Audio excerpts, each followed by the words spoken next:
Bienvenidos a esta nueva sesión, no sé si la tercera o la cuarta ya, del ciclo Sala de Columnas, organizado por la Fundación Manuel Alcántara, que tengo el placer y la satisfacción de moderar. Hoy vamos a hablar de un género en auge, podríamos decir, no estrictamente nuevo, pero quizás sí en su relevancia y dimensión, que es la influencia de los politólogos en la opinión política, en el columnismo y en general, podríamos decir incluso en la prensa española en su dimensión de comentarismo político. Estamos viviendo algo parecido a la primavera de los politólogos, ¿no? Ya veremos si se pasa nuestro momento después de las elecciones generales o mantenemos la vigencia, o le toca a los constitucionalistas, tal vez, ¿no? Puede ser. Y también en parte porque, como saben, pues los principales integrantes de Podemos son también politólogos. De alguna manera puede decirse que estamos de moda, aunque quizá también empezamos ya a saturar al público. Aunque intentaremos hoy no hacerlo. Tengo conmigo a Elena Costas, a mi derecha, que es editora de Politicón, investigadora postdoctoral de la Universidad Autónoma de Barcelona, una de nuestras mejores universidades, por cierto, y economista de formación. Cosa que me parece muy interesante, que no seamos solo politólogos en la mesa, sino también alguien que tiene que comunicar otro tipo de saber, ¿no? Que es el saber económico, que evidentemente tiene una dimensión política también muy poderosa o fuerte. Y a mi izquierda, a José Ignacio Torreblanca, que es profesor de Ciencia Política, él sí, en la UNED, y columnista de El País, entre otras varias cosas. Entonces, vamos a tratar de abordar este tema de distintos ángulos durante 50 minutos, una hora, para dejar después paso a las preguntas que espero que hagan a los ponentes.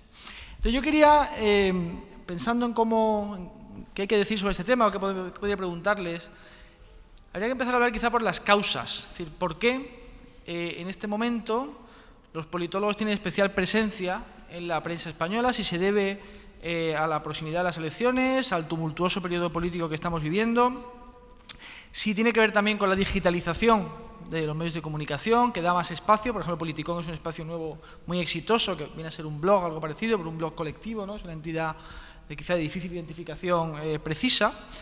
Si se debe también quizá al declive del periodismo político, si el periodista se ha convertido en un amasador de declaraciones, entonces los politólogos llenan ese hueco, esa demanda de significado, y también preguntarles pues, de qué modo se produce, en el caso particular de cada uno de ellos, su paso al columnismo político. Puedes empezar tú quizá, Elena. Perfecto. Bueno, en primer lugar, muchísimas gracias por la invitación, es un lujo estar aquí. Y yo pensando un poco lo que preguntas, ¿no? ¿Cuáles son las causas? Ahí voy a mi sesgo economista y creo que las causas se tienen que mirar tanto por el lado de la oferta como de la demanda de los politólogos en los medios de comunicación. Y muchas de las razones son las que tú comentabas. O sea, por un lado tenemos nuevas plataformas, tenemos Twitter, blogs, tenemos nuevos mecanismos que hacen mucho más sencillo un tipo de información que es mucho más colaborativa que la de los medios tradicionales, en las que tienes un periodista contratado o no contratado, pero que está escribiendo ahí. Entonces yo creo que esto da voz de más fácil acceso a todo este grupo de politólogos, ¿no? Por otro lado, la formación en periodismo ha cambiado mucho también. Tenemos todo el tema de periodismo de datos, incluso mirando los grados de periodismo, se me oye muy alto, muchos de ellos ya no hacen la carrera de periodismo en sí, sino que es necesario especializarse en economía o especializarse en humanidades. Es decir, ya el periodista como persona que sabe de todo, yo creo que se queda un poco corta en este modelo de hoy en día. Todo el tema que decía del periodismo de datos, cada vez tenemos más información, podemos hacer más uso de ella y es necesario tener un poco de información, de conocimiento de cómo utilizarla. Pero a mí también me da la sensación que lo que explica que hoy hayan tantos politólogos hablando en los medios de comunicación, especialmente en España, pero también lo podemos ver en otros lugares, es que habéis venido a sustituir, yo creo, un poco el papel que teníamos los economistas, ¿no? O sea, después de la Segunda Guerra Mundial, a partir de los 40 aparece la figura del economista, aparece Keynes, que son capaces de analizar, son capaces de un poco definir aquellos instrumentos que nos hacen identificar las buenas políticas o identificar de qué forma podemos conseguir lo que queramos en un marco institucional que es estable. Entonces, yo creo que en estos marcos institucionales estables los economistas sabemos cómo reaccionar, sabemos cómo responder a las preguntas. A mí me da la sensación que a partir de la crisis del 2008 este marco institucional se empieza a cuestionar. la forma en la que se reparte el poder en la sociedad se empieza a cuestionar. Y ahí yo creo que los economistas nos faltan recursos para dar respuesta a esto.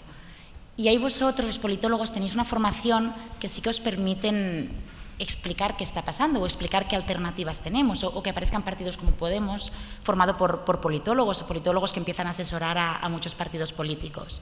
Entonces, no es por quitarle peso a las otras razones, no es que, desde mi punto de vista, no es que el sistema tradicional de medios no esté teniendo un modelo que esté obsoleto, no es que las nuevas tecnologías no permitan esta nueva aparición, pero me da la sensación que sin esta demanda social de nuevos marcos, de nuevas formas de entender cómo repartimos el poder o cómo establecemos nuestro contrato social, no veríamos tanto interés como estamos viendo en el análisis que pueden hacer los politólogos. Demanda de significado, ¿no? Sí, y de alternativas distintas, ¿no? Bueno, yo también me sumo a los agradecimientos, es un placer estar aquí con tan buenos amigos.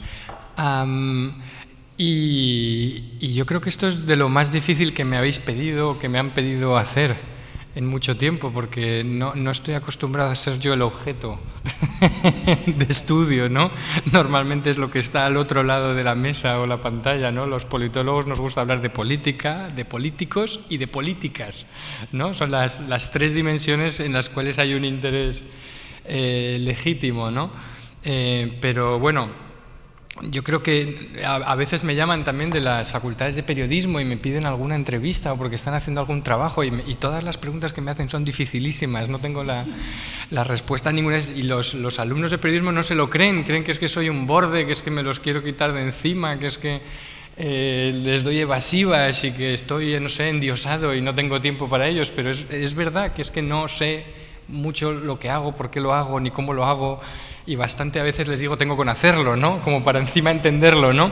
Porque en mi caso yo soy pues alguien que ha acabado escribiendo en un periódico sin mucho plan y sin tampoco haber tenido mucha oportunidad de racionalizarlo. Entonces yo empecé en el 2008 a colaborar con el diario El País, con alguna tribuna ocasional.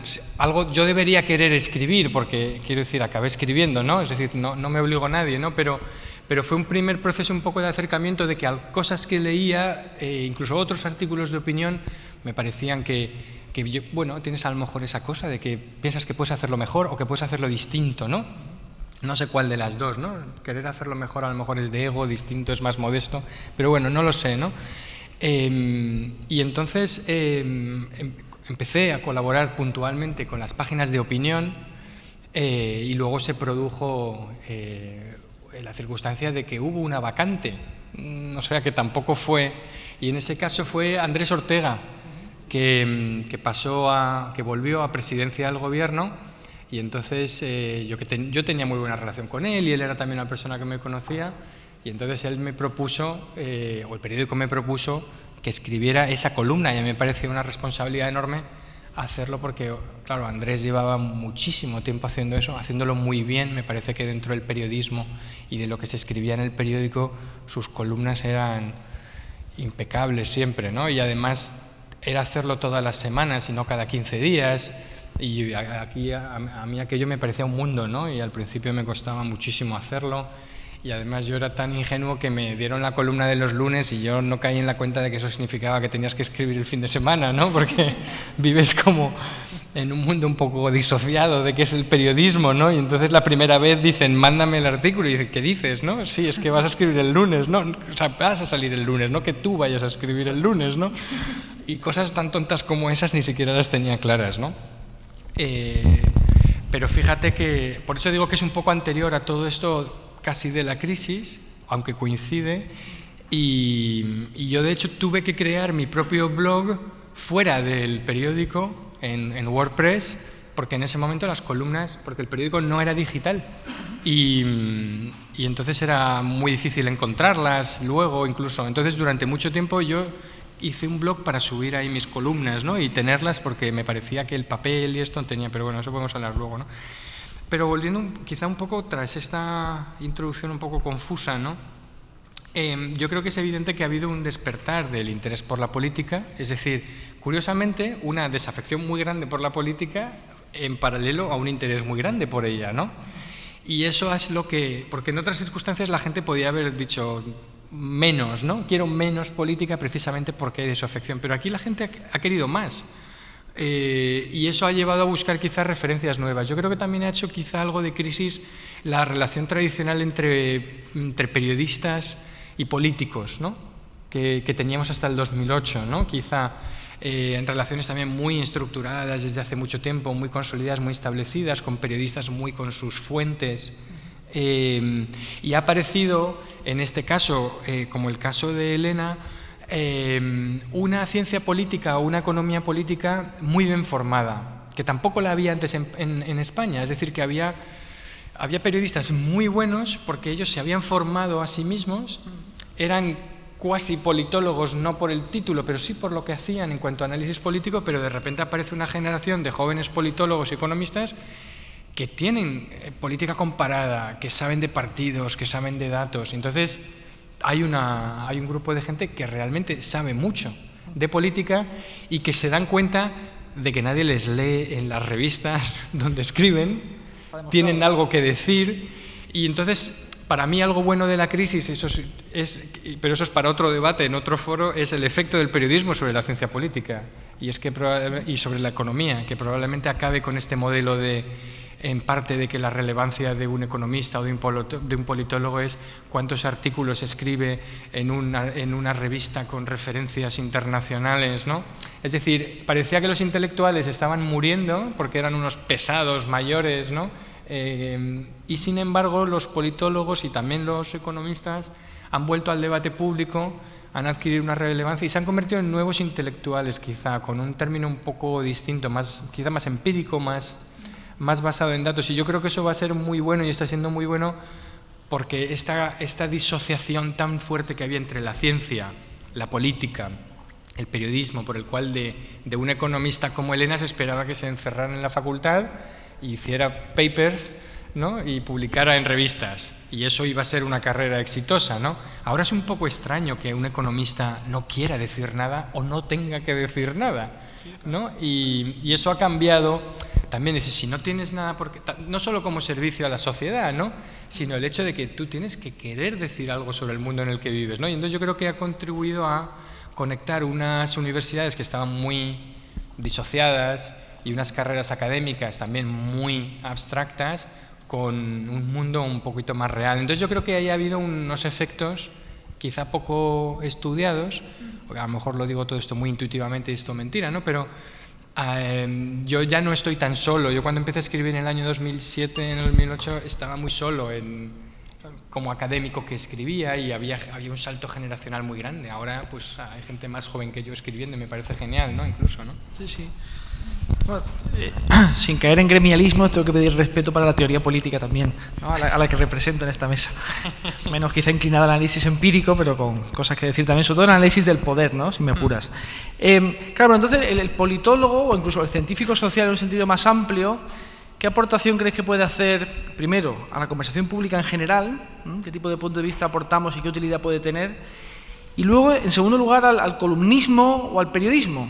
En el sentido de que, es un debate que hemos tenido aquí, la Fundación lo ha propiciado en muchas ocasiones, en España prima el columnismo literario, el columnismo inclinado al costumbrismo, y parece que podemos ser una punta de lanza de un columnismo de ideas que es mucho más frecuente en el mundo anglosajón o centroeuropeo, ¿no? ¿Qué opináis sobre estos dilemas que os planteo? Yo como mínimo, pensando un poco por qué me puse a escribir, era un poco esa sensación de que la universidad no estaba ejerciendo un rol para el que está diseñada, ¿no? Y un poco de los papers que hablabas tú. O sea, al final la universidad es formación, es docencia, es investigación y es participación en el debate público. Y yo creo que dentro de la economía aún nos cuesta mucho entender esta obligación, a mi entender, de participar en el debate. O sea, creo que lo que se espera de mí no es que esté aquí, lo que se espera de mí es que yo esté haciendo investigación, que publique en revistas internacionales, que si me va muy bien va a leer una persona y media, que además yo ya soy capaz de identificar, porque es ese chico en San Francisco que estudia exactamente lo mismo que estudio yo. esto es complicado de gestionar si a uno le interesa mínimamente lo que está haciendo, ¿no? Y bueno, sobre todo, o sea, yo me he doctorado en un tema que es los efectos de la corrupción en España. Entonces yo pensaba, claro, lo que a mí me vienen a decir en mi departamento es, si tú quieres ganarte una plaza en la facultad, si tú lo que tienes que hacer es publicar en revistas internacionales.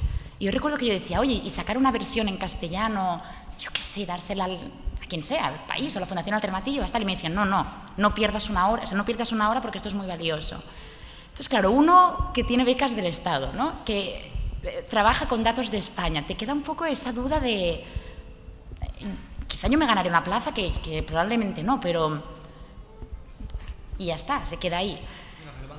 Sí, y al final a quien le interesa más, o sea, a quien le interesa más estos temas que son socialmente tan sensibles es a la sociedad, antes que a otros académicos. Entonces yo creo que un poco, eso también viene a recoger un poco esta idea de una universidad que tiene que participar en el debate.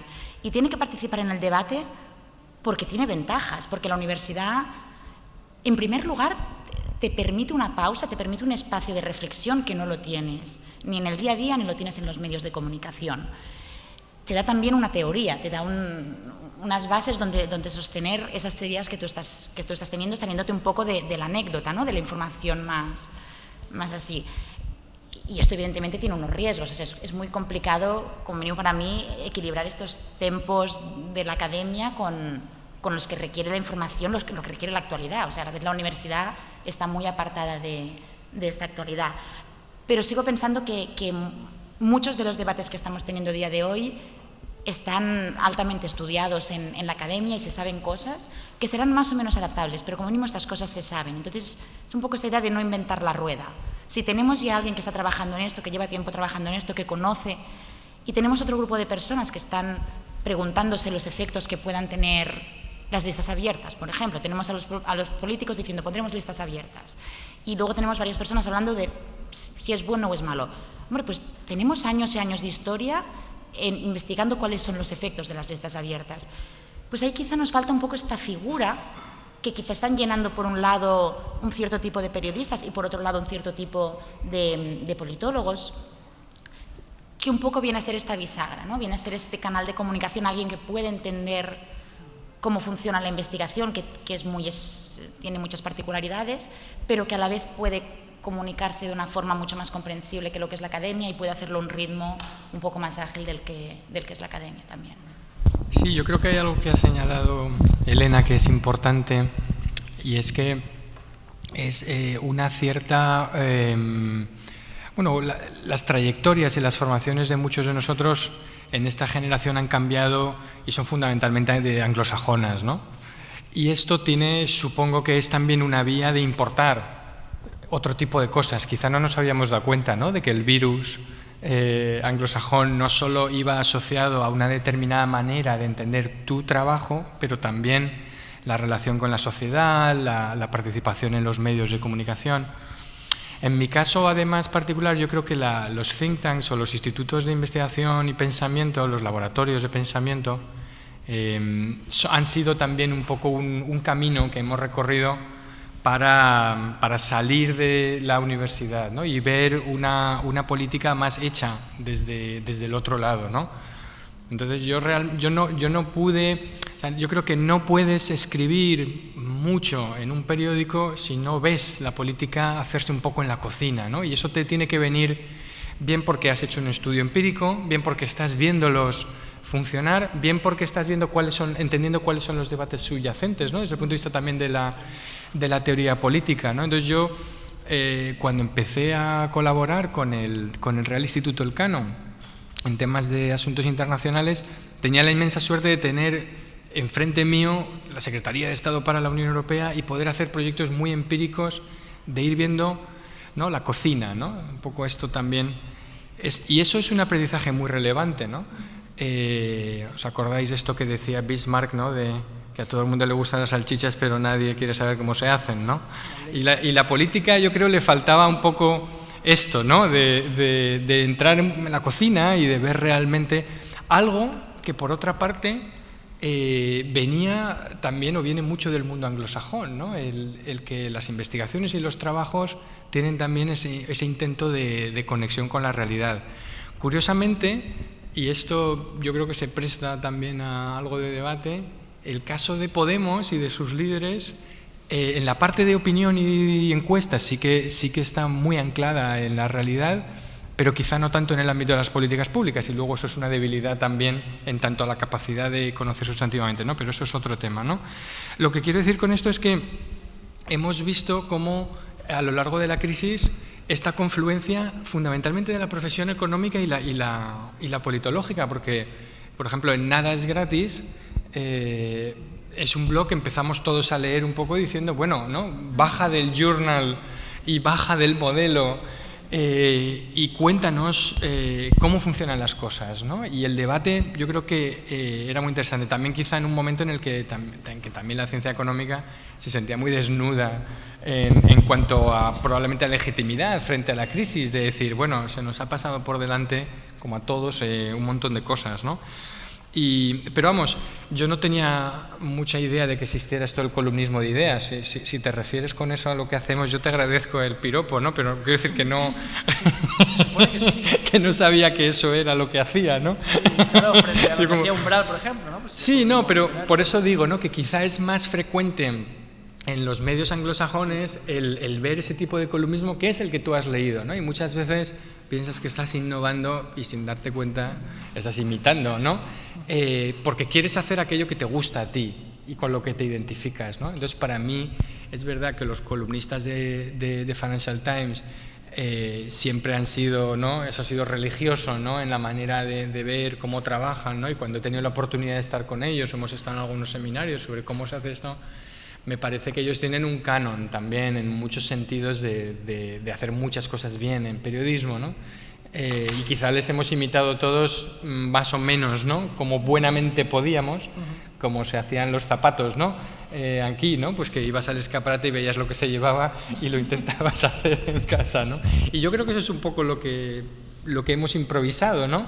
Y a base de ensayo y error nos ha ido saliendo, pero creo que el modelo, hasta que yo no me pongo a reflexionar sobre esto, ¿no? Porque me obligas, digamos, no pienso mucho en que había un modelo y que hay un modelo al que más o menos hemos intentado converger, ¿no?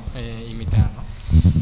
Sí, habéis mencionado, bueno, por ejemplo, en Economist mencionan muy a menudo papers, ¿no? En que se asientan los artículos, una práctica frecuente en ellos, y luego hacen un link para que tú puedas consultarlo, ¿no? Una sociedad también más empírica, ¿no? Más acostumbrada a esa contrastación, quizá la anglosajona, ¿verdad?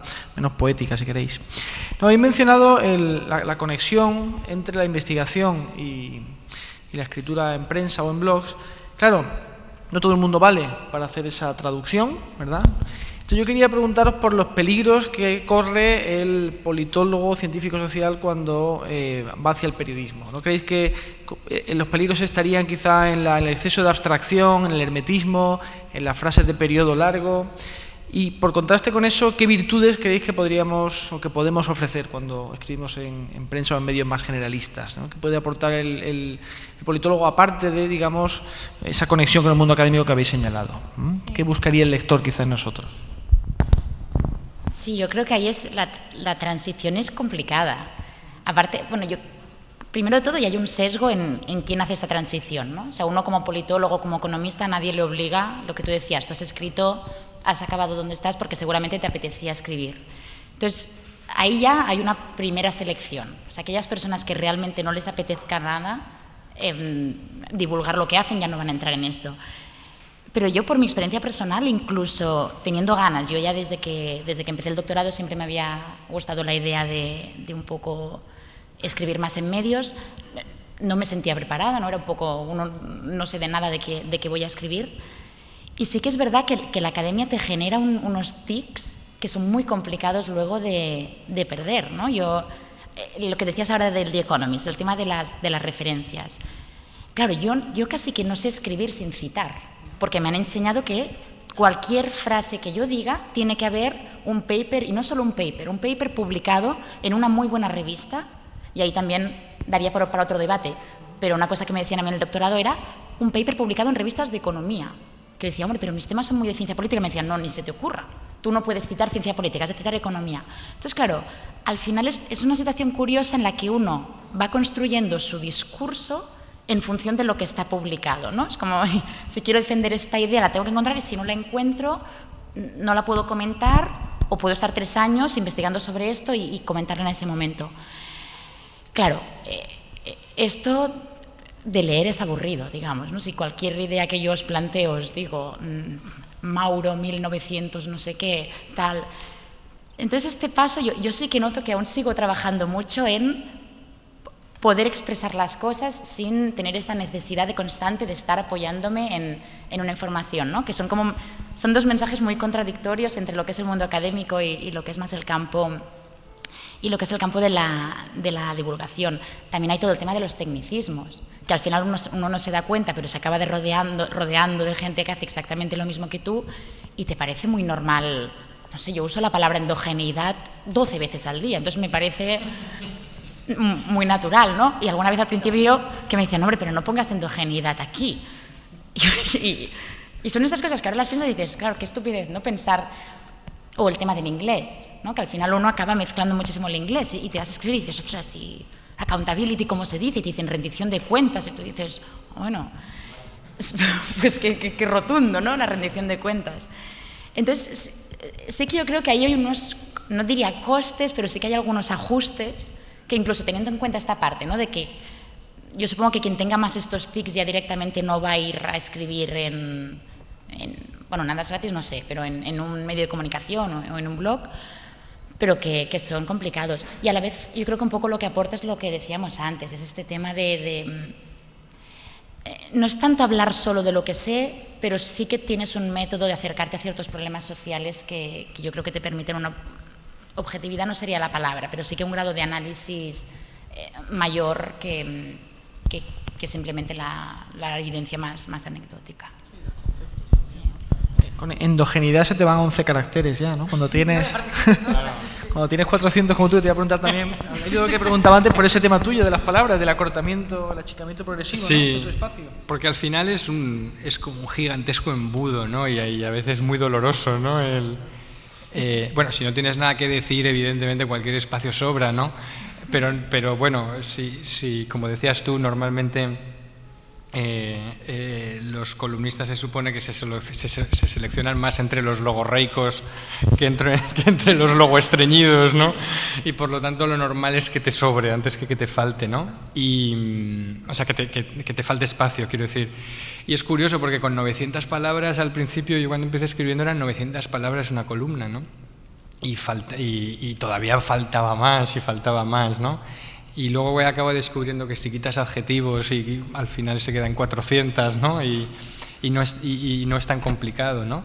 Pero bueno, yo creo que para mí, además de lo que has dicho obviamente de la abstracción y de desprenderte un poco de ese bagaje sin traicionar, ¿no?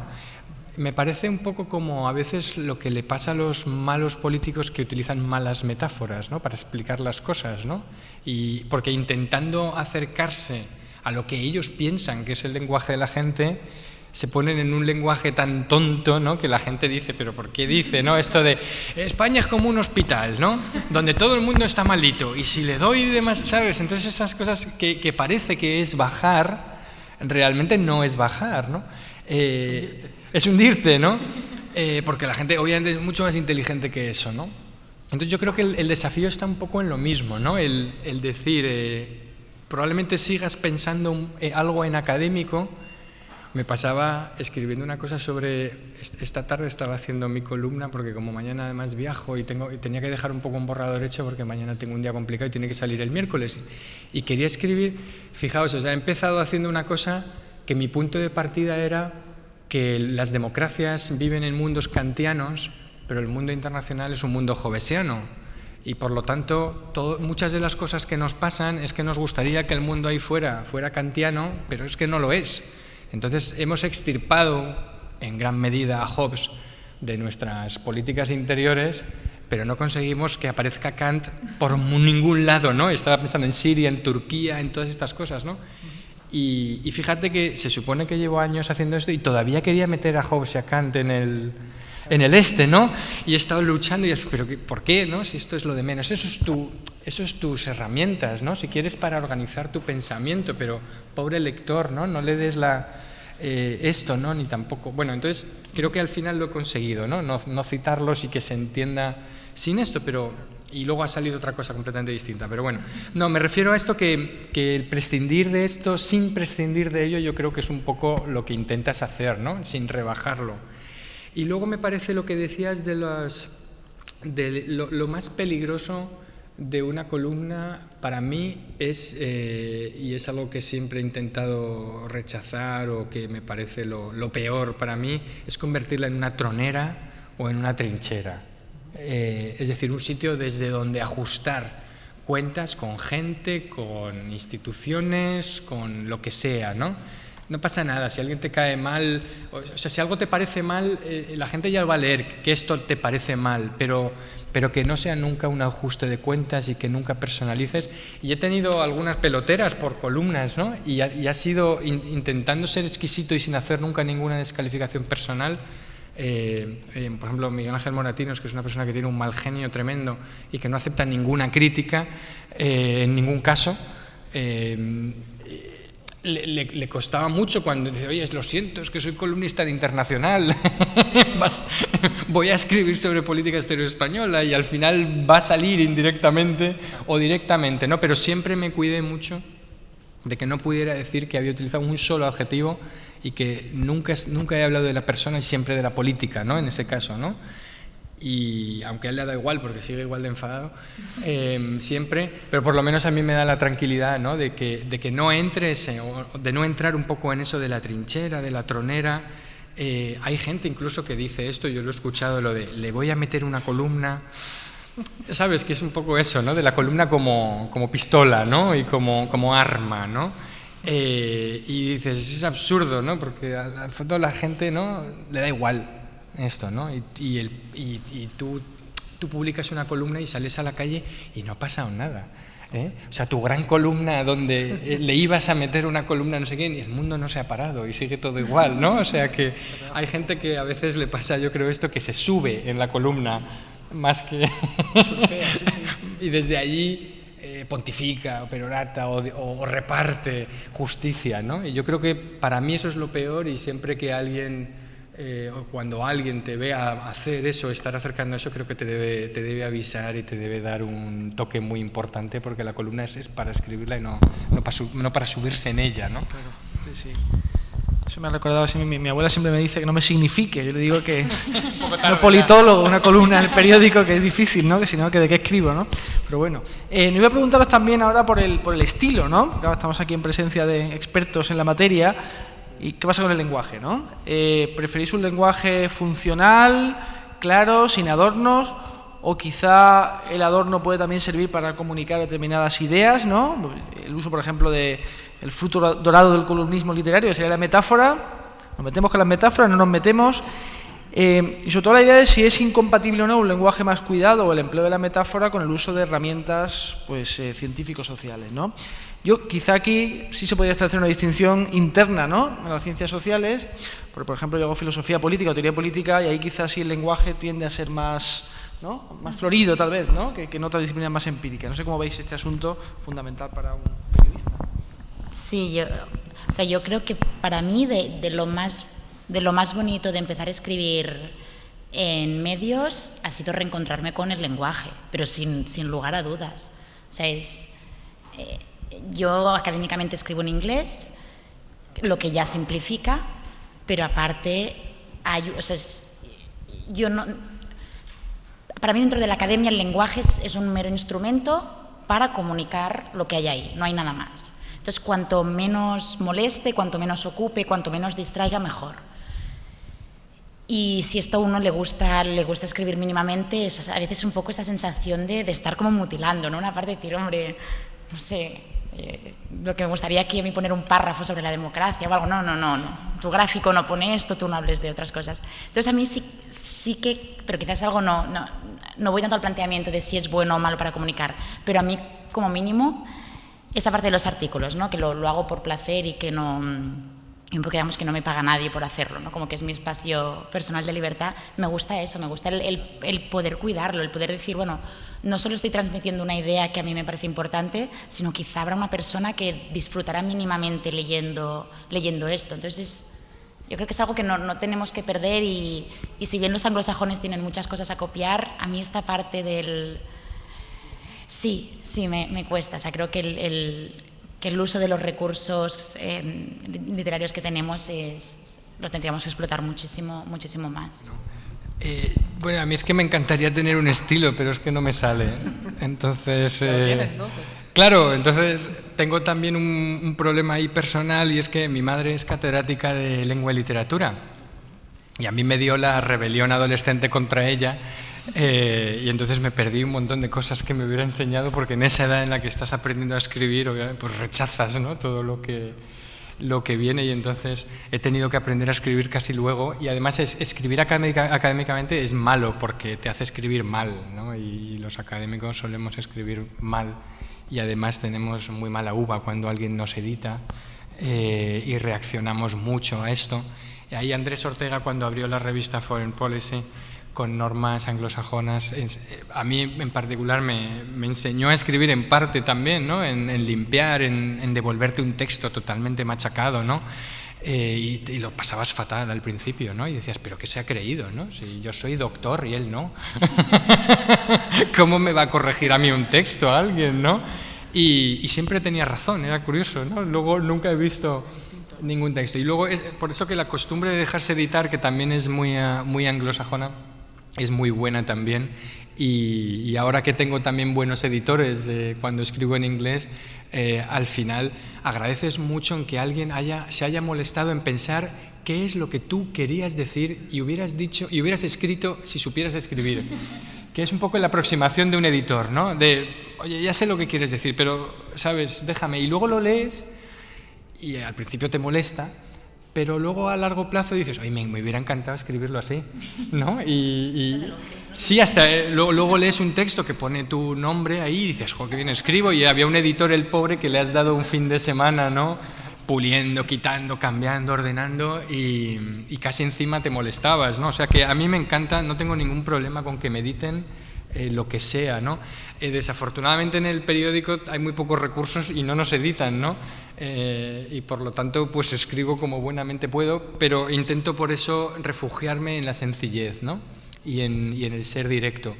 Creo que no he conseguido nunca escribir algo como esto es un problema no menor, no me sale ni siquiera eso. No puedo poner no menor porque me lío, me da la inseguridad de, pero ¿esto qué quiere decir? No menor quiere decir que no es importante o que sí que lo es, ¿no? O sea, que veréis eso, que es que jamás lo he conseguido poner porque encuentro siempre, cuando dudo, pongo algo más, me voy a lo más sencillo, ¿no? Lo que sí que creo que no es probablemente tanto algo de estilo, sino algo que me ayude mucho, es encontrar un buen título, ¿no? Y no tanto por el efecto, digamos, ¿no?, atraer al lector o por el efecto un poco de deslumbrar o de buscar un buen título. Es que si no, yo de forma muy temprana descubrí que si yo no tenía un buen título es que no tenía una buena idea, que pudiera, o que yo no tenía claro lo que quería decir, ¿no? O sea, no tanto porque el título resumiera todo, porque es imposible que un título resuma lo que quieres hacer, pero si tú no das con ese título es porque probablemente no sabes muy bien qué es lo que estás queriendo hacer, ¿no? ¿Lo pones antes o después? Es que al final el título te acaba condicionando lo que acabas escribiendo. O sea, tienes una idea, la empiezas a escribir y de repente aparece un título y por ser fiel a ese título que te estás autoeditando un poco, acabas incluso cambiando el contenido de lo que haces, ¿no? Y eso, vamos, para mí sí que ha sido un descubrimiento, porque nunca pensé, porque siempre tiendes a pensar que el título es el resumen, pero al final eso cobra también vida propia y tiene un efecto contagio y un diálogo con el texto que me parece, a mí desde luego me parece muy sorprendente, pero que tampoco he conseguido entender muy bien cómo funciona, solo sé que ocurre, ¿no?, cuando lo estoy haciendo, ¿no? recuerdo hace unos días en clase, tengo un alumno muy peculiar, por cierto, de origen armenio, muy simpático, no sé qué mencioné en relación a la investigación, ¿no?, de los científicos sociales, y entonces él levantó la mano y dijo que, bueno, que eso de investigación, que eso lo hacen los biólogos, los médicos, y que nosotros que investigamos, ¿no? Entonces yo intenté explicarle que sí, que hacemos algo parecido a la investigación, cuando menos. Entonces quería preguntaros si creéis que la opinión pública o los lectores, eso quizá no sea tanto un problema en un medio como Politicón, tal vez, quizás sí más en un medio generalista, nos perciben como expertos o no. Y lo digo sobre todo por el problema asociado del politólogo que se convierte en todólogo, ¿no? En alguien que, bueno, pues va a tertulias también, a lo mejor de la radio, no hace falta que sea, ¿no?, de Sálvame, y habla de cualquier cosa, y cualquier cosa sabe muchísimo y tiene una solución infalible, y está utilizando de alguna manera su prestigio académico, la reputación que pueda tener como académico, para legitimar un conjunto de opiniones en temas en los que a lo mejor no es especialista. Sí. Entonces, claro, aquí se plantea también el doble filo de la especialización, ¿no? Si te perciben como tal, si no, si lo estás usando de manera legítima o en ocasiones hablas de cosas que no conoces tanto. ¿Cómo veis este asunto? El curso que doy en la universidad es de Introducción a la Economía y es muy bonito porque yo parto del economista como científico social, ¿no? Y mucha gente te pregunta esto de, bueno, científico no llevamos bata, no hay probetas, ¿no? Y es científico en la medida que usamos el método científico. O sea, que tú, la forma que tienes de aproximarte a un problema sigue un mecanismo concreto, sigue un mecanismo basado en la observación, basado en la teoría, basado en comprobar si la realidad se está adaptando a esto que tú piensas. Pero a la vez, si bien sí es ciencia, es una ciencia social. ¿Y qué quiere decir una ciencia social?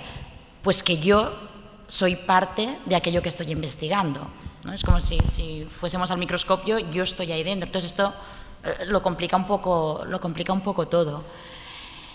El tema del politólogo, economista como experto me genera muchísimas dudas. Y yo llevo muy poco, esta irrupción mía es casi que de meses. Y es difícil. Sí, y es difícil por los dos lados. Es difícil cuando uno está escribiendo, porque y la academia requiere una especialización muy, muy grande. O sea, al final es que ya no es que tú hagas economía política, ya no es que tú hagas corrupción, ya no es que haces exactamente una cosita muy pequeña a la que le has dedicado muchos años, pero también ha de haber un acto ahí de honradez y de honestidad, ¿no? De decir, bueno, y del resto yo qué sé. Entonces, yo sí que sé cómo aproximarme al problema. Entonces, esto sí que yo creo que es una parte que ha de existir. Entonces, esto ya, cuando uno está escribiendo tiene que ser muy consciente de esto, yo creo que tiene que ser muy honesto con esto.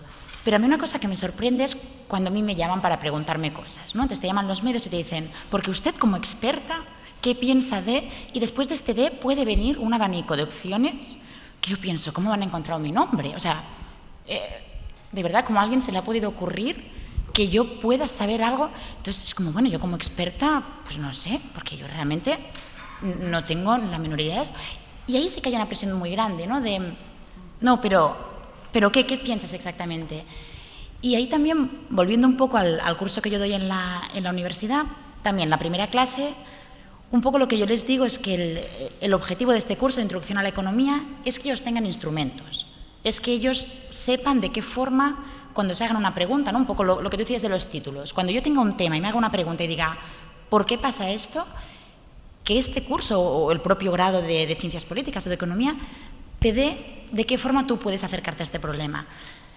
Y les decía, esto por un lado es muy bueno, o sea, por un lado te hace comprender mucho más las cosas, te hace poder ser un participante mucho más activo de los debates y de tu propio día a día, pero tiene muchos inconvenientes, que es que dejas de tener opiniones categóricas, yo como mínimo. O sea, es cuando uno entiende bien todos los factores que determinan un problema, es como, bueno, es complicado decir esto está bien y esto está mal, este lo ha hecho bien y esto lo ha hecho mal. Y esto a la vez es muy contradictorio con los medios de comunicación, ¿no? O sea, tú tienes que vender un mensaje claro, ¿no? Y entonces, ¿usted quiere decir con esto qué pasará esto? No. Entonces, ahí yo creo que en este espacio entre la academia y la divulgación hay un poco como dos grandes dilemas, y este es el primero. O sea, la teoría académica lo que te hace es simplificar. Y nosotros creamos modelos, creamos teorías que lo que nos permiten es entender la realidad. Pero para entender la realidad tenemos que bajarla a un nivel en el que es oferta y demanda, ¿no? Y ahí es la gran crítica que uno tiene en clase es esto, bueno, ¿y este modelo qué? ¿Para qué? Y es este modelo lo tenemos que entender para poder hacer modelos más complicados, ¿no? El mapa perfecto de aquí a Gerona, pues tiene la medida de aquí a Gerona, pero no nos sirve para llegar. Entonces, el bajar esta simplificación es algo que a la hora de divulgar es complicado, porque la divulgación requiere mucho contextualizar. Entonces, la abstracción que te exige la teoría y un poco la contextualización que te exige el hablarle a alguien de un problema que le interesa, de no me vengas a mí a contar cuáles son las bases teóricas de todo esto. Entonces yo creo que aquí hay una primera tensión entre estas dos fuerzas y por otro lado hay esta otra tensión entre divulgar y no sé cuál sería la palabra, banalizar quizá un poco, ¿no? Y este es el todólogo, ¿no? el tertuliano, bueno, yo me he doctorado, por lo tanto, ¿puedo ir a la radio a hablar de Siria? Pues seguramente no, puedo ir como Elena Costas, ciudadana, y tener una opinión, pero ahí mi título de economista no me da ninguna validez extra para poder hablar de esto. Pero bueno, ahí no tengo una solución, ahí simplemente es como este conflicto interno, ¿no? de hasta qué punto yo puedo escribir de temas que me interesan pero no conozco mucho, o hasta qué punto yo le puedo contestar a alguien que me diga usted como experta qué piensa de los sueldos de los políticos. Bueno, pienso cosas, ¿no? Pero no sé si como experta sería la forma de empezar esta frase. Lo que pasa es que si no pasas por experto, no tienes un conocimiento experto, conocimiento sistemático sobre un tema, no te llaman, ¿no? Si eres un ciudadano, pues ya tienen a otros candidatos, ¿no? Pero bueno, es un problema ahí, ¿no? Sí. No, lo que has señalado aquí, lo que ha comentado Elena es crucial, ¿no? Porque ese es el mayor riesgo y el mayor peligro, ¿no? Que es primero el de la sobreexposición. Y yo, por ejemplo, porque estoy sobreexpuesto, precisamente eres consciente de eso y tienes que intentar el dosificar o el controlar, ¿no? Porque los medios pueden, ¿no? Absorberte completamente y siempre van a querer más y en otro formato, y ahora ponte de pie y ahora lo a la pata coja y ahora tumbado, y ¿sabes? Y entonces tienes que tener mucho cuidado con esa pendiente, ¿no? Y tanto la radio como la televisión son muy peligrosas, ¿no? Son muy potentes para muchas cosas y muy útiles, pero tienes que ser muy consciente, ¿no? de dónde estás y cómo lo estás haciendo.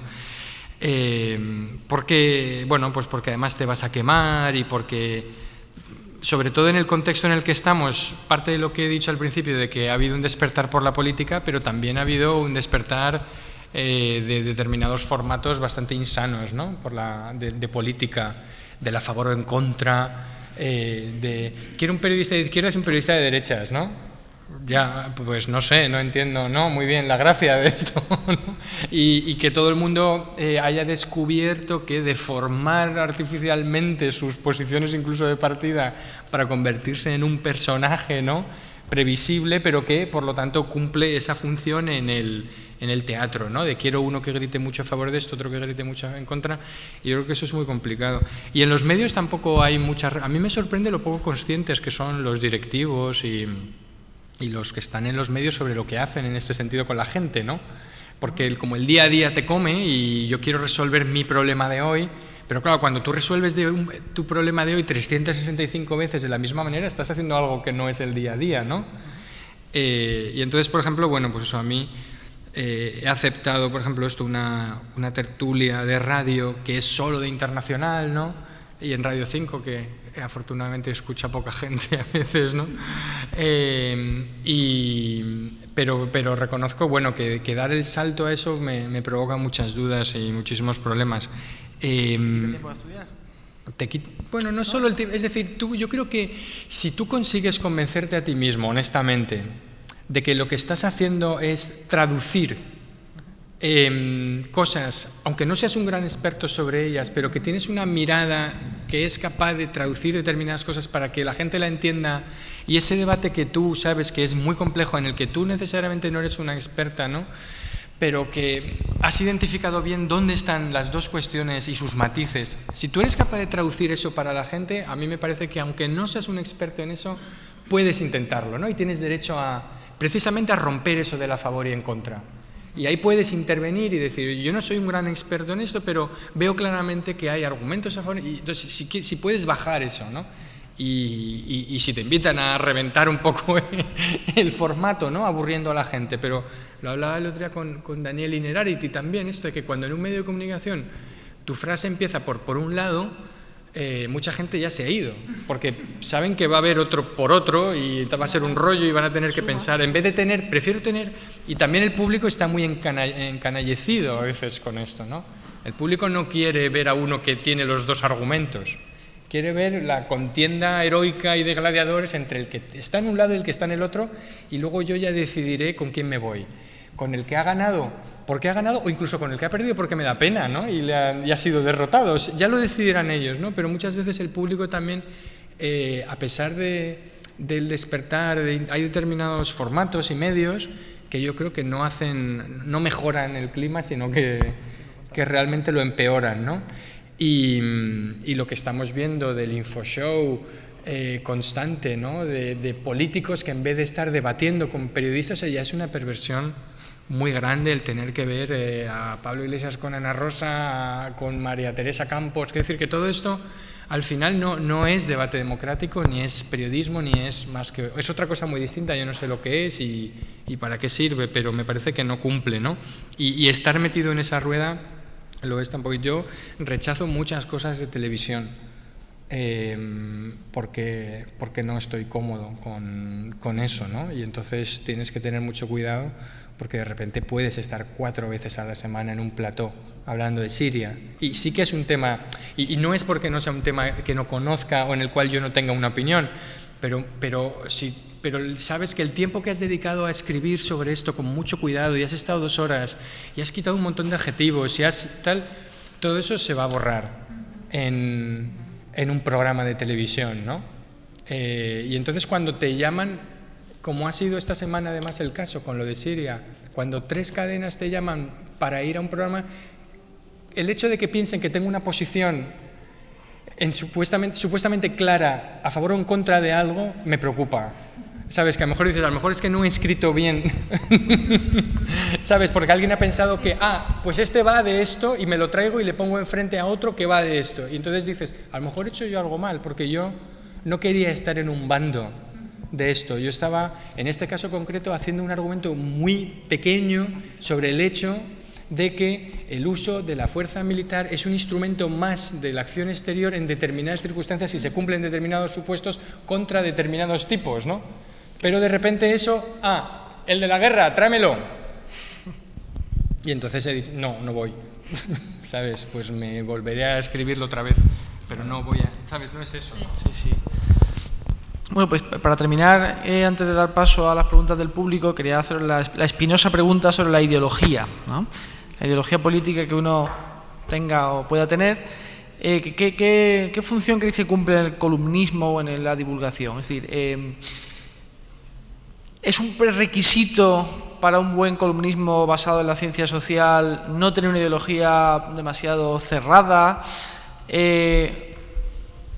¿Tenerla mina nuestra credibilidad a ojos del público y mostrarla de manera muy abierta? ¿O el compromiso político, eso se llama durante mucho tiempo compromiso político, expresión quizá un tanto anticuada a estas alturas, es compatible con un buen columnismo del tipo que estamos aquí discutiendo? ¿Qué opináis sobre esto? Sobre su influencia, ¿no? Sí, bueno, la ideología es siempre un tema muy, muy peliagudo, ¿no? Ideología tenemos todos y más hablando de los temas de los que hablamos. Y ahí uno confía en que es lo que hablábamos antes, ¿no? Que el método científico te permita un poco separarte de esta ideología y poder ver exactamente qué te está diciendo el análisis que tú estás haciendo. A mí me ha pasado, ¿no? Durante la tesis que llegabas a resultados que te incomodan, de pues a mí esto no me gusta, pero bueno, es un poco lo que hay y lo que tienes que explicar. Y también yo creo que es que estamos muy acostumbrados, un poco lo que estabas diciendo tú, ¿no? A este Jusuf Riols, ¿no? Era que decía el periodismo de trinchera, ¿no? De yo estoy a un lado, tú estás al otro lado. O sea, España tenemos un sistema de medios de comunicación que está muy politizado y muy polarizado. Y entonces es como que yo ya sé que si leo este periódico, ya sé un poco qué mensaje me van a transmitir respecto a este político. Y ahí seguramente culpa tenemos un poco todos, o sea, tenemos un poco los editores y tenemos los lectores también, que al final, ¿no?, lo que se acaba viendo es que muchas veces uno compra un tipo de periódico porque no quiere que le incomoden hablándole de noticias que puedan afectar a los suyos, y sí que quieren leer noticias que puedan afectar a los de ahí, a los del otro lado. Entonces yo creo que esto hace un flaco favor a la calidad del debate público y hace un flaco favor a la política que queremos y que nos merecemos un poco todos. A nivel como de analista, ¿no?, el tema de la ideología, yo creo un poco lo de antes. Yo creo que uno tiene que ser muy honrado y muy honesto, y que hay códigos deontológicos por este tipo de cosas, ¿no? O sea, los médicos también tienen ideología, y los médicos también se encuentran ante situaciones que quizá no se sienten cómodos tratando a ese paciente, o no se sienten cómodos aplicando ese tratamiento, pero un poco lo tienen que hacer. Y, oye, ahí también siempre existe la objeción de conciencia. O sea, por ejemplo, con el tema de las elecciones catalanas, y yo en Politicón pedí no tratar ese tema. O sea, cuando iban a Cataluña era como, yo no tengo una postura clara, no le he dedicado mucho tiempo tampoco a pensar al respecto, pero yo soy consciente que mi papel como catalana, digamos, hace que me cueste mucho acercarme a este debate de una forma serena, de una forma objetiva, de una forma un poco sin emoción. Y ante estas situaciones, yo no quiero que nadie entienda mi duda, seguramente, como la opinión de un analista político, porque no lo es. Ahí sí que es 100% la opinión de una ciudadana catalana. Entonces, yo creo que ahí también ha de haber un poco este espacio, de decir, yo sí un tema concreto. O sea, yo creo que ahí es, y lo vemos en el día a día, o sea, vemos muchísima gente que usa sus credenciales académicas, ¿no?, que usa un poco este estatus de experto para plantear ciertos mensajes que uno se cuestiona, ¿no?, que si sabes un poco del tema dices, o me estás engañando conscientemente, o realmente tú ya no eres capaz de diferenciar una cosa de la otra. Pero yo creo que ahí sí que ha de haber un ejercicio personal de si en cierto tema no sé si ser objetivo es la palabra, ¿no?, porque objetivos al final es complicado ser lo más parcial que uno pueda, o si uno ya sabe, ya tiene una premisa de que va a ser imparcial, es un poco, bueno, dejarlo para mi blog personal o para algo así, pero no usar ahí el canal de los medios para transmitir este tipo de mensajes. Fíjate, si me permites, no tengo tan claro que todos tengamos que tener ideología. Eso depende de cómo definamos ideología, porque si la ideología se entiende como un sistema de creencias que te permite simplificar la realidad porque no tienes capacidad para procesarla, nosotros nos dedicamos a estudiar la realidad y conocemos su complejidad, quizá deberíamos ser los primeros que nos esforzáramos en no tener una ideología, ¿no?, más allá de ciertas preferencias de valor probablemente, pero que deberían estar siempre abiertas a ser modificadas por los datos que nos entrega la realidad, ¿no? Pero bueno, esto es un debate, en fin. Sí, no, en esa línea, o sea, yo creo que lo importante es hacer la distinción entre tener valores y principios, ¿no?, pero tener mucho cuidado en que eso no se convierta en una ideología, ¿no? Es decir, que si, por lo menos para nosotros, ¿no?, la diferencia entre una teoría y una ideología es que la ideología no admite ningún tipo de falsación empírica, ¿no?, y por lo tanto, bueno, pues es un estado deseable de las cosas, es una creencia, como decías, desde el punto de vista normativo, ¿no? Pero bueno, una teoría sí que lo admite, y yo creo que si no puedes bajarlo a ese plano, entonces huele a ideología, ¿no? Pero eso no quiere decir, evidentemente, que no tengas tus valores, tus ideas. También, bueno, pues sí, a veces la ideología esconde la ausencia de ideas en muchísima gente, ¿no? Y la negación de pensar, ¿no?, y de reflexionar. Y hay muchos problemas, de hecho, de los que tenemos a nuestro alrededor que se explican precisamente porque la ideología ha sustituido a las ideas, y cada vez que tú intentas introducir una idea, choca con una ideología, ¿no? Entonces, y yo creo que ahí sí que es el trabajo, por lo menos el papel del columnista, sí que es mostrar las debilidades de esas ideologías, sean las que sean, ¿no? Si eres más o menos consistente en exponerlas y ponerlas y darle, ahí sí que darle a todas, ¿no? Y demostrar un poco, arrojar eso. Yo creo que ahí sí que entras en un campo de, si quieres, no solo de expertos, sino no sé si de contienda, pero intentando precisamente, ¿no?, esto, el enseñarle a la gente que hay muchas cosas pues, que no son lo que parecen o que son precisamente esos sistemas de creencias, ¿no? Para hacerlo yo creo que a mí me gusta mucho la referencia de lo que hacía el payaso si no habéis leído la novela Los más jóvenes, de Opiniones de un payaso, de Heinrich Böll. Y entonces él hacía algo que estaba muy bien, que era payaso, pero hacía chistes políticos y se ganaba la vida de amenizador en sitios, ¿no? Pero él tenía muy claro que cuando le invitaban al Congreso de los Sindicatos, su chiste era sobre sindicalistas. Y cuando iba al de los empresarios, era sobre empresarios. Nunca lo hacía al revés, que era lo fácil, ir al Congreso de Empresarios y arrasar con chistes sobre sindicalistas, ¿no? Y al revés. Y entonces, claro, el pobre vivía muy mal y ganaba muy poco dinero y nadie le quería, pero estaba enamoradísimo de una mujer fantástica, ¿no? Y ya está, ¿no? Y era pobre como una rata.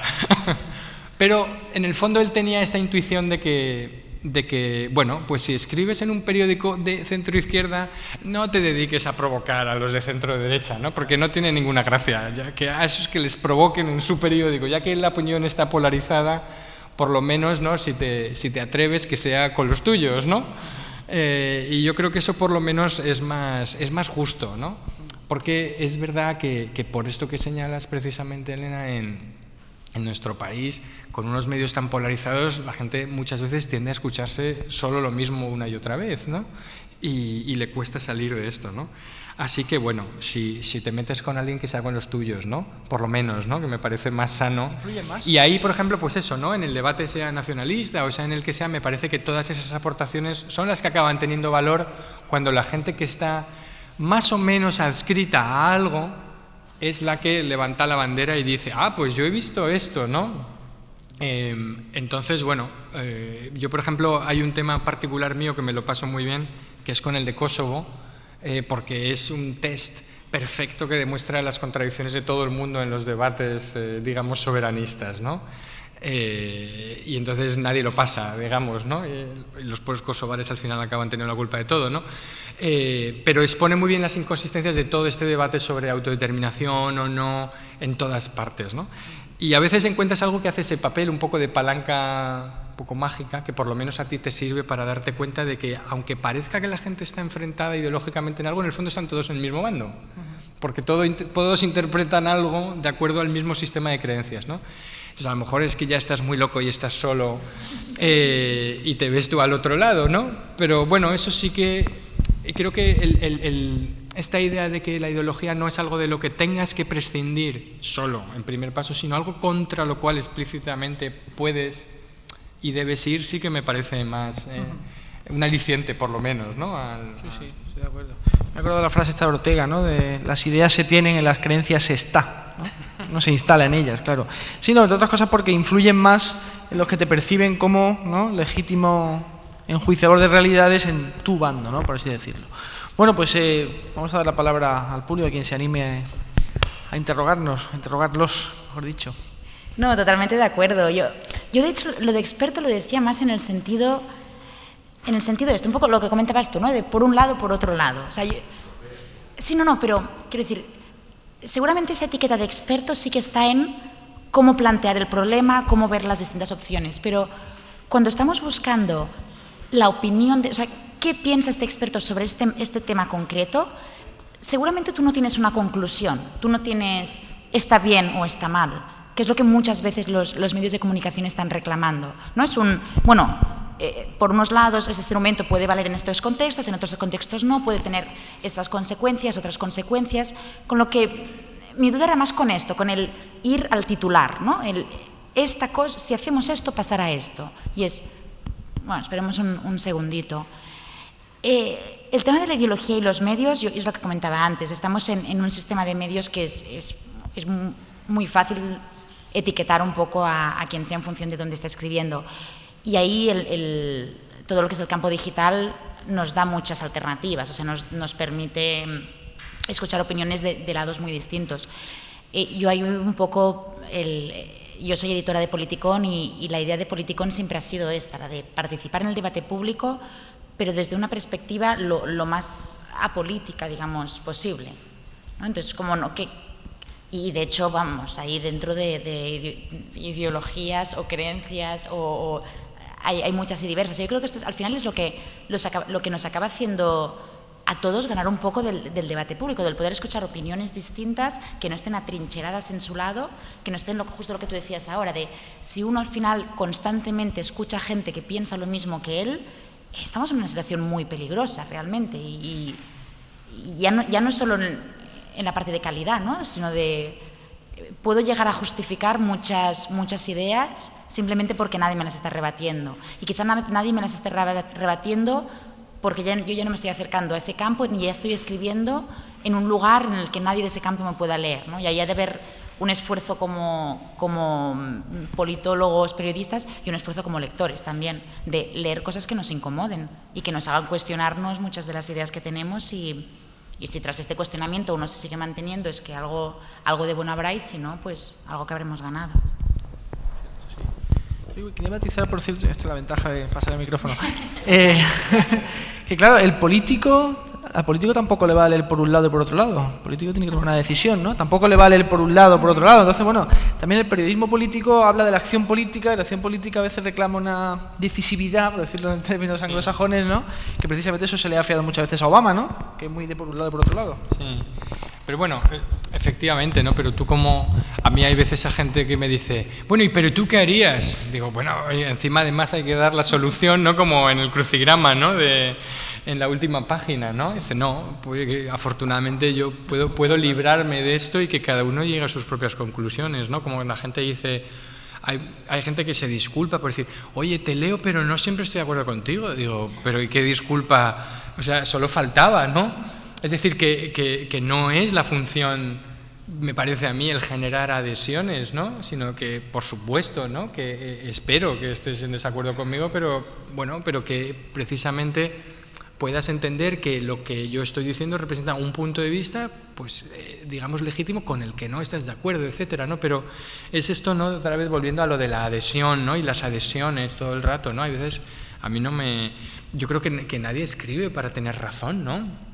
En nada, o por lo menos yo no lo hago, me parece un acto de arrogancia el pretender que tu posición es la de tener razón, ¿no? Yo creo que, y esto digo un poco lo del experto, tú tienes una mirada sobre un tema con una serie de mimbres que son tu formación, tus valores, no sé qué. Oye, pues si a la gente eso le ayuda, le sirve, le divierte, bueno, pues adelante, ¿no?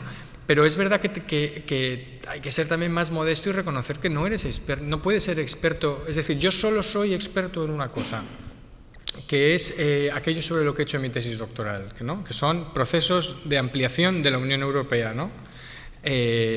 Ahí, sobre eso sí que se supone, ¿no? Que tengo mis sexenios, mis credenciales de investigación. En lo demás, realmente intentas montar, o posteriormente, ¿no? Sobre el propio proceso de funcionamiento de la Unión Europea, sobre un montón de cuestiones de relaciones internacionales, ¿no? Pero yo solo me definiría como experto en ese sentido. En lo demás, creo que puedo estar legitimado o autorizado en función de si no molesto y no me equivoco mucho, ¿no? Y hay veces también que honestamente la gente te dice, o te escribe alguien, oye, he leído esto que has escrito sobre este tema, ¿por qué no vienes y das una conferencia, ¿no? Sobre esto? Y digo, porque he escrito una columna, pero no puedo dar una conferencia sobre esto, ¿no? Porque hay, precisamente porque es otra cosa completamente distinta. Entonces sí que le digo, búscate un experto en esto, ¿no? Porque no tienes ese mismo nivel. Entonces, bueno, yo creo que mientras mantengas los planos más o menos claros, a veces puedes dudar, pero que sepas lo que eres y lo que no eres, puedes hacerlo. Y luego hay una cosa que yo creo que no he mencionado, también sobre el estilo y sobre la prosa y todo esto. A mí me consuela mucho, pero no me acuerdo de quién era este estudio, que dice que por encima de 3.000 horas que hagas algo, pareces bueno. O sea, el piano, aunque seas malo en ello, ¿no? Es decir, que el piano, hablar inglés o escribir columnas, hay varios experimentos, ¿no? Que demuestran que cuando dedicas más de 3.000 horas a algo, estás ahí. ¿no? Y luego ya viene un tipo como Mozart y hace unas óperas fantásticas, ¿no? Pero bueno, puedes coger una guitarra y que la gente no se ría de ti y ya está, ¿no? Y aquí hay algo que yo creo que es paradójico, y es que los académicos escriben demasiado poco. Escribimos demasiado poco, yo ahora no, yo escribo demasiado, pero que es evidente que algo que haces 50 veces al año, yo ahora 2 veces a la semana, joder, es que si no lo hago mejor, qué desastre, ¿no?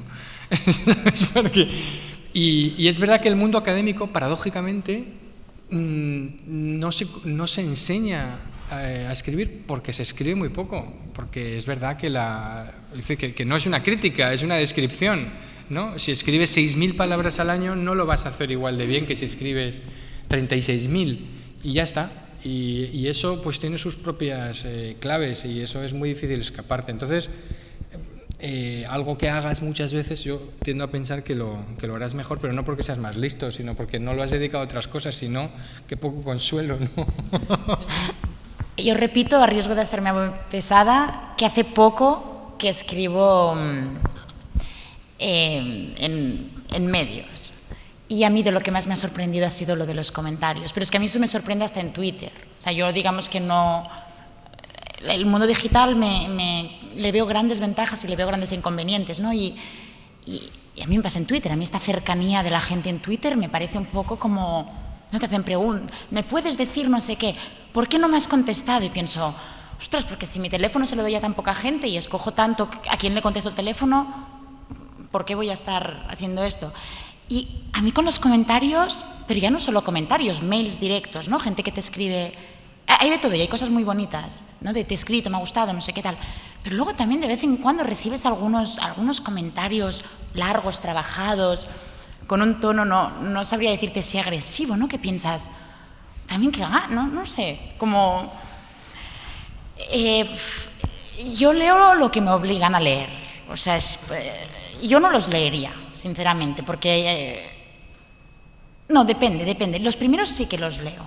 Cuando escribo algo, los primeros que me aparecen sí que los leo y hay cosas interesantes, hay preguntas que te hacen que puedes contestar. Pero hay algunos momentos en los que yo noto una falta de respeto que es como... Pues me he pasado unas horas escribiendo, no sé... Sí, no sé si es simplemente una cuestión de incomodidad, ¿no? Pero... También al final es eso, que uno acaba haciendo muchas cosas y meterte en los comentarios. O sea, en los comentarios la gente tiende a pedirte 5 artículos más. Pero...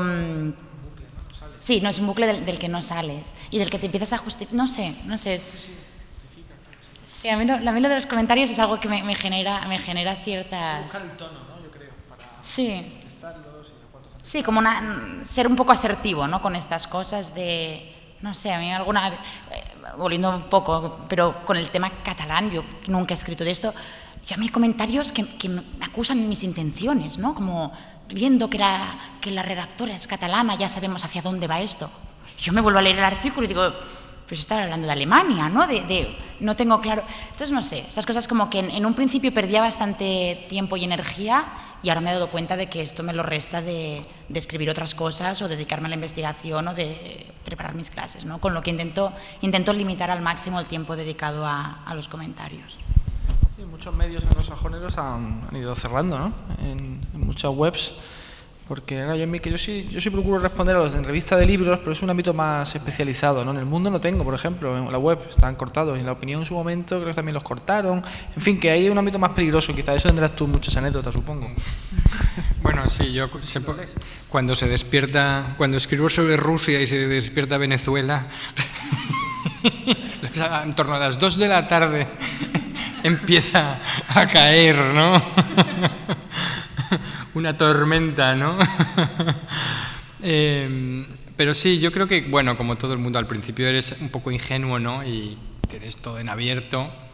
Y en el blog y en todos sitios, ¿no? Entonces que te das cuenta de que dices, yo estoy molestándome mucho en construir un argumento más o menos razonado y hay alguien que efectivamente está haciéndome un graffiti en la pared, ¿no?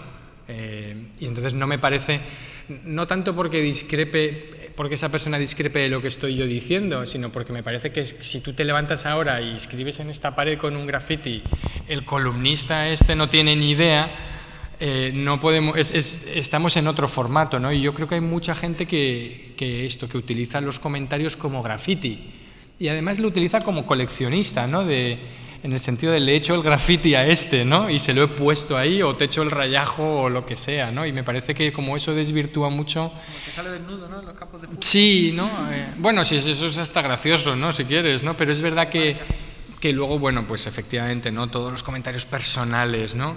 Pues hay un momento en el que tampoco te apetece, ¿no? Que te insulten mucho o tienes un limitado aguante. Luego, la siguiente categoría son los comentarios de quien te paga. Pero esos son fáciles, ¿no? Porque siempre yo respondo que yo soy tonto por mi casa, ¿no? No necesito, ¿no? Que si además me pagan a lo mejor bien, pero bueno, no, o sea, intentas a veces ironizar un poco sobre esto, ¿no?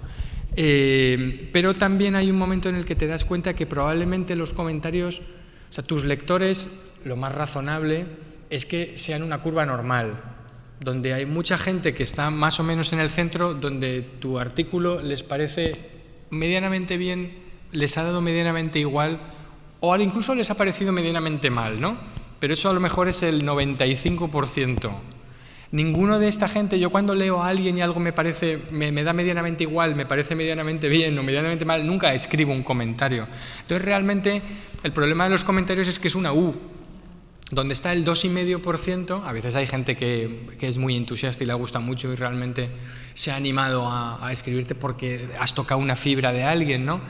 Pero suelen ser muy en esos dos ámbitos, ¿no? Del 2,5%, del 2,5% tal. Excepto cuando pasas al sistema de moderación de comentarios, que aunque sea trabajoso, sí que consigues hacerte con un público que son tus lectores, ¿no? Y yo desde que a raíz lo hice de un artículo sobre Israel, donde curiosamente el nivel de insultos y de acoso vino en este caso de proisraelíes, porque alguien colgó también en América Latina, que es donde no sé por qué, no sé qué pasa allí, no tengo ni idea, pero en ambos sentidos, como allí también entiendo, ¿no? Que está muy polarizado el debate entre muchas cosas. Pues para mi sorpresa, un artículo que era, digamos, crítico con Israel, el nivel de... no sé quién lo puso, no sé dónde, a veces ves que hay gente que te sigue, ¿no? Que son pues, o el Marx enfurecido o el Lenin enfurecido, que ya tienen ese perfil de Twitter. Entonces, si retuitean tu artículo ya entra en un público que a su vez está todo en eso, entonces eso es muy difícil, ¿no? Y entonces, desde que los modero, me he encontrado mucho más cómodo porque... Incluso a veces le escribo a la gente y le digo, no porque se metan conmigo, sino porque se meten con otro lector. Y le digo, oye, ¿te importaría decir esto mismo que has dicho, pero sin decirle que es tonto? ¿Sabes? Y bueno, la gente más o menos se acaba autofiltrando y autoseleccionando, pero es otra cosa distinta, ¿no? Ese sesgo, ¿no? Y ahí sí que ha funcionado más o menos, ¿no? Ahí, si me dejas un comentario, esto que comentaba ahora de la distribución normal, yo esto lo he visto ahora con las encuestas de profesorado de los estudiantes, porque yo tengo como, no sé, 250 estudiantes y las encuestas te la contestan 15. Claro, tú tienes estas 15 y tienes, pues yo qué sé, a unos cuantos que dicen es maravillosa, es algo que da hasta miedo, ¿no? de leer, y otros que dicen es horrible, es unas clases insoportables, qué rollazo me cuenta. Entonces, claro, yo insisto mucho en, por favor, contestad todos, porque a mí me va muy bien tener ese feedback, pero aparte es eso, aquellos que, bueno, pues vienen y se lo pasan relativamente bien y algún día se aburren y se van, ese comentario ahí no lo tienes, ¿no? Solo tienes esos extremos. Entonces, nunca había hecho ese símil con los alumnos, pero es exactamente eso. O sea, al final los comentarios acabas teniendo las colas de la distribución y es peligroso pensar que esos son o todos mis alumnos o todos los lectores de los artículos. Yo en algunos casos he denunciado a alguna de las personas porque como hay lectores que no saben que la IP desde donde te escriben es trazable. Entonces, hay IPs que son de servidores grandes, pero hay IPs que son individuales por centro de trabajo, ¿no? Y creo que alguien se ha llevado alguna sorpresa cuando el director de su empresa se ha encontrado con que ¿qué hacías a las 3:10 en horas de trabajo?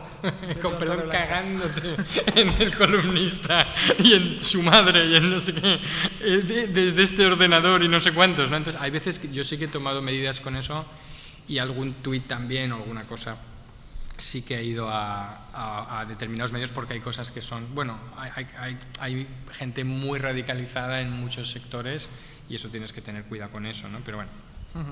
Sí, sobre todo del anonimato, ¿no? Muchas veces, claro, el anonimato ahí genera, solo lo critica Byung-Chul Han. Bueno, pues no sé si hay alguna pregunta más o no. Pues vamos a dejarlo aquí. Muchas gracias a los ponentes y gracias a todos por venir. Buenas noches.